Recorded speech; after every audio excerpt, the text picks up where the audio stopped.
Hello and welcome. My name is John Pillar and this is Politicos. Welcome to episode number 6.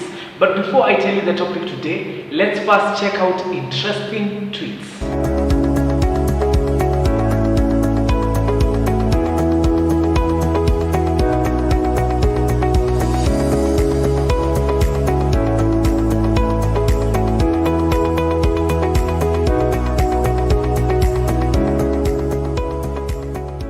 Welcome back. So on episode number 6, the topic today is what must we do to change Kenyan politics? And this is a question I'm going to pose to you who is watching me. What must you do to change the Kenyan politics? And that is going to be the context of this episode. I want it to be from a point of an individual. What can I do? What can you do to change Kenyan politics? So basically and ideally, we're going to look at what we must do as voters to be able to change Kenyan politics. Because ideally, we are the people who are voting in, the people that are leading us, and the people who are in these positions. We are the people who are giving them that power. So I am going to be looking at this episode and at this topic from that point of view.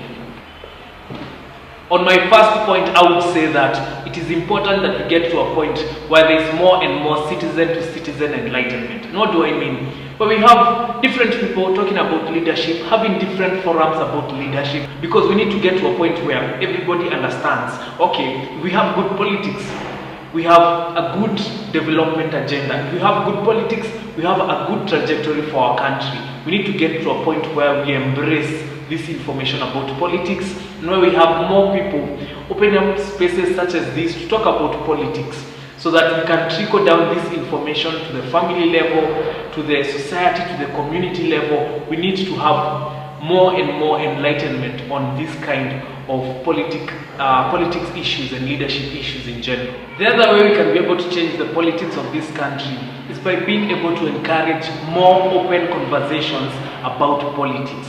We need to get to a point where people gather in social places and give time and give room to be able to discuss politics, and not politics subjectively but objectively. Let's talk about what we want to see our leaders do for us, what we want to see these elected leaders come and be able to find what the community and understand what the community needs, instead of them trying to figure out what they need to do for the community without having to consult. We need to create these open spaces where people talk about politics openly. We need to make it a norm that in this country we talk about politics in schools, in colleges. Let people have information about politics. Let people have information about different things within the politics of this country. Another way we can be able to change the politics of this country is by voting selfishly. And this means vote according to your priorities. Vote according to what you want for you. And if we all did this, the scenario would be everyone is voting for the right person who they think that is the person who is going to be able to help them achieve their goal and their ambition and their aspiration as an individual. We need to get to that point, because this whole idea of voting for someone just because my community says, just because my family says, just because my friends says, is not helping us at all. The idea here is vote according to what you want to see being effected by your leader. Vote for the leader that you think, that you as an individual is the person who is best fit to be able to carry out the vision and the agenda for your country, for your county, for your community. Yes. The other way we can be able to change the politics of this country is by encouraging more and more people to register to vote.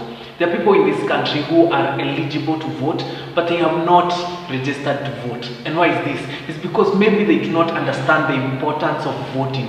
Why they do not understand the importance of how much one vote can count.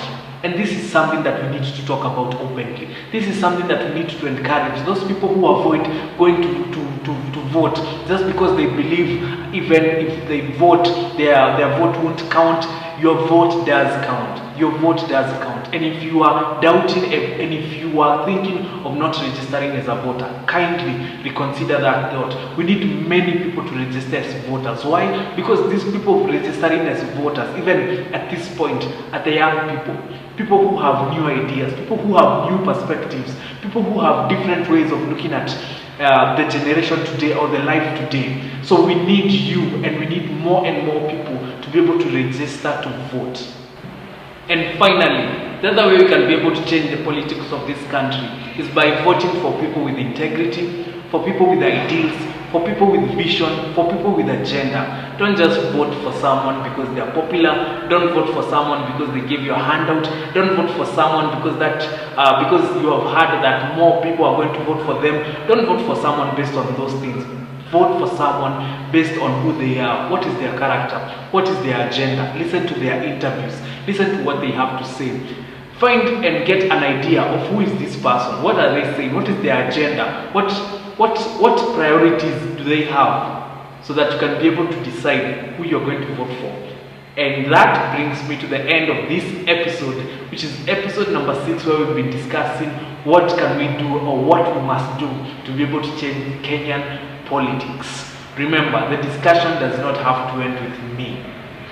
Leave a comment. I want to hear what you have to say about this particular topic, and I want to hear your points. I want to be able to read your points. So leave a comment down below, and make sure to join me on the next episode. And now I want to leave you with bold statements of the week.